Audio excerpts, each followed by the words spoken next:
வணக்கம். திருமந்திர தொடரை தொடர்ந்து பார்த்துக்கிட்டு வரோம். 45வது பாடல் வந்துட்டோம். 45வது பாடல் நாம் ஏற்கனவே தீர்மானித்த விதியின்படிதான் இந்த உலகில் வாழ்ந்து கழித்து தீர்க்க வேண்டியிருக்கிறது. ஊழில் பெருவழி யாவுல மற்றொன்று சூழினும் தான் முந்துரும் என்று வள்ளுவப் பெருமகனார் கூறுகிறார். நீ என்னதான் முயற்சி பண்ணாலும் அந்த ஊழ்வினை உறுத்து வந்து ஊட்டும்னு இளங்கோவடிகளும் சொல்றாரு. ஆனா திருமூலர் என்ன சொல்றாரு, இந்த விதியையும் நம்ம வசப்படுத்த முடியும், அதற்கு ஒரு உபாயம் இருக்குது, அதை பின்பற்றுங்க அப்படின்னு இந்த பாட்டுல சொல்றாரு.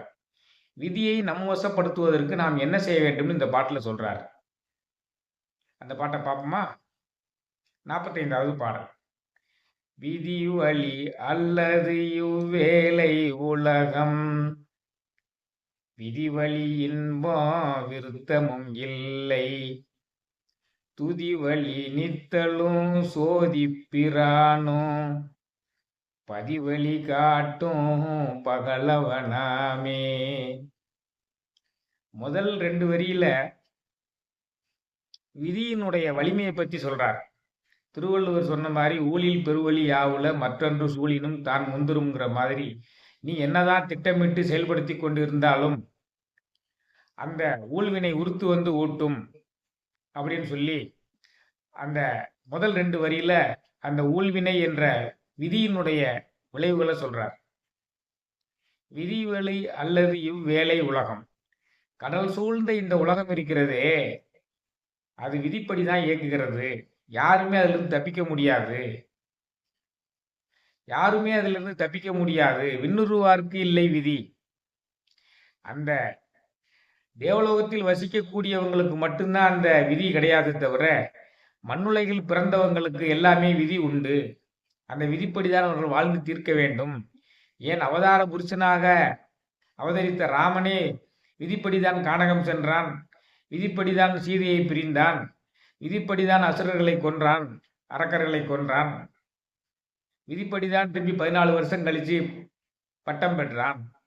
ஆக மண்ணுலகிலே அவதரித்த அவதார புருஷனாகிய ராமனே விதிப்படிதான் வாழ்ந்து தீர்க்க வேண்டியிருந்தது. அப்படிப்பட்ட விதி கடல் சூழ்ந்த இந்த உலகம் முழுவதுமே விதிப்படிதான் இயங்கிக் கொண்டிருக்கிறது. இந்த உலகத்தில் உள்ளவர்களுக்கு இன்பமும் துன்பமும் விதிப்படிதான் வருகிறது ஐயா அப்படின்னு சொல்றாரு முதல் 2 வரியில. நீ பெறக்கூடிய இன்பம் என்றால் அது உன் விதி கொடுத்ததுதான், நீ பெறக்கூடிய துன்பம் என்றால் அதுவும் உன் விதி கொடுத்ததுதான். ஆக இந்த உலகத்தில் உள்ள கடல் சூழ்ந்து இந்த உலகத்தில் உள்ள மனிதர்கள் விதியிலிருந்து தப்ப முடியாது. அவர்களுக்குரிய இன்பமும் துன்பமும் விதிப்படிதான் வருகின்றன. ஆனால் அதற்கு ஒரு உபாயம் இருக்கிறது அந்த விதியிலிருந்து தப்பிப்பதற்கு. என்ன உபாயம்? துதி வழி நித்தலும் சோதிப்பிரானும் பதிவழி காட்டும் பகலவனாமே. எப்படி பாருங்க, சூரியன் தான் இந்த உலகத்துக்கு வழிகாட்டி. அவன் தான் ஒவ்வொரு நாளும் உதயமாகி அஸ்தமனமாகி இந்த உலகத்தில் உள்ளவர்களை எல்லாம் வாழ்வித்துக் கொண்டிருக்கிறார். சூரிய ஒளி இல்லை என்றால் தாவரங்கள் உணவை தயாரிக்க முடியாது. தாவரங்கள் செழித்து வளராவிட்டால் மனிதர்களுக்கு உணவு கிடைக்காது. ஆக இந்த உலகத்திற்கே முக்கியமானது இந்த சூரியன். ஞாயிறு போற்றுதும் என்று அதுதான் இளங்கோவடிகள் ஞாயிறை போற்றினார். அத்தகைய சூரியன் தான் உலகத்திற்கே வழிகாட்டியாகவும் ஒளிகாட்டியாகவும் விளங்குகிறான். அவனைப் போல அந்த ஜோதிப்பிரான் என்று சொல்லக்கூடிய ஒளி பிளம்பாக உள்ள இறைவன் உங்களுக்கு வழிகாட்டி உங்களை இந்த உலக துன்பங்களில் எல்லாம் விடுதலை பெற வைத்து வீடு வேறு அடைய வைப்பான். அதற்கு நீ என்ன செய்ய வேண்டும்? துதி வழி நித்தலும், தினந்தோறும் அவனை துதித்துக் கொண்டிருக்க வேண்டும். தினந்தோறும் துதித்துக் கொண்டிருக்க வேண்டும் என்றால் ஒவ்வொரு மணி நேரமும் துதித்துக் கொண்டிருக்க வேண்டும். ஒவ்வொரு மணி நேரமும் துதித்துக் கொண்டிருக்க வேண்டும் என்றால் ஒவ்வொரு நிமிடமும் துதித்துக் கொண்டிருக்க வேண்டும்.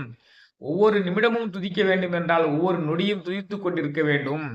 இறைவனை நெஞ்சார வாயார துதித்து கொண்டும் போற்றி கொண்டும் நீ இருந்தால் சூரியன் இந்த உலகத்திற்கு ஒளிகாட்டுவது போல அவன் அந்த பேரொளி பிளம்பாகிய இறைவன் ஞான குருவாக வந்து உன்னிலே அமர்ந்து கொண்டு உன்னுடைய சஞ்சித கர்மத்தை முற்றிலுமாக தவிடுபொடியாக்கி உன்னுடைய பிராரத்த கர்மத்தையும் இல்லாமல் செய்து, எதிர்கால வினையாகி ஆகாம வினையாகியும் இல்லாமல் செய்து, உன்னுடைய வினைப்பயன்களை எல்லாம் இல்லாமல் செய்து, உன்னை தன்னுள் சேர்த்துக் கொண்டு விண்ணுருவார்க்கில்லை விதி என்று அவனை அவனுள் சிவமாக ஏற்றுக்கொள்வான்.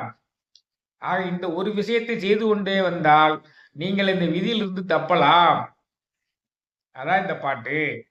துதிவழி நித்தலும் தோதி பிரானும், துதிவழி நித்தலும் சோதி பிரானும் பதிவழி காட்டும் பகலவனாமே. சூரியன் இந்த உலகத்திற்கு ஒளிகாட்டியாகவும் வழிகாட்டியாகவும் இருப்பதைப் போல அந்த ஜோதி பிரான் பேரொளி பிளம்பாக உள்ள சிவபெருமான் நம்முள்ளே வந்து அமர்ந்து கொண்டு நம்மை வழிநடத்தி வீடு பேற அடைய வைப்பான். எப்பொழுது? தினந்தோறும் மணிதோறும் நொடிதோறும் இறைவனை துதித்துக் கொண்டிருந்தால் அந்த மாதிரி நடக்கும். மற்றவர்கள் எல்லாமே விதிப்படிதான் வாழ்ந்து தீர வேண்டும். அதனாலதான் சிவாய நம என சிந்தித்திருப்பாருக்கு அபாயம் ஒரு நாளும் இல்லை. உபாயம் இதுவே மதியாகும், அல்லாத எல்லாம் விதியே மதியாகிவிடும் என்றால் அவை பிராட்டி. நீ சிவயனம என சிந்தித்துக் கொண்டிருந்தால் அந்த உன்னுடைய மனமே விதியிலிருந்து உன்னை வெல்லக்கூடிய வழியை உனக்கு காட்டிவிடும். மற்றவர்கள் எல்லாம் அந்த விதிப்பலிதான் வாழ்ந்து தீர வேண்டிய நிலைமைக்கு தள்ளப்பட்டு விடுவார்கள் என்று அவை பிராட்டியும் சொல்கிறார். திருமூலரும் அதைத்தான் சொல்கிறார். விதியும் நம் வசமாகும். நீ இறைவனை தினந்தோறும் மணிதோறும் நொடிதோறும் துதித்துக் கொண்டிருந்தால் விதியும் நம் வசமாகும். நீ இறைவனை அடையலாம், வீடு பேற அடையலாம் என்பது இந்த பாடலினுடைய பொருள். விதி வழி அல்லது இவ்வேளை உலகம், விதிவழி இன்பம் விருத்தமும் இல்லை, துதி வழி நித்தலும் சோதி பிரானும் பதிவழி காட்டும் பகலவனாமே. இந்த திருமந்திர பாடலை படித்து எல்லோரும் பயன்பெறுங்கள். அடுத்து ஒரு திருமந்திர பாடலை எடுத்துக்கொண்டு விரைவில் உங்களை சந்திக்கிறேன்.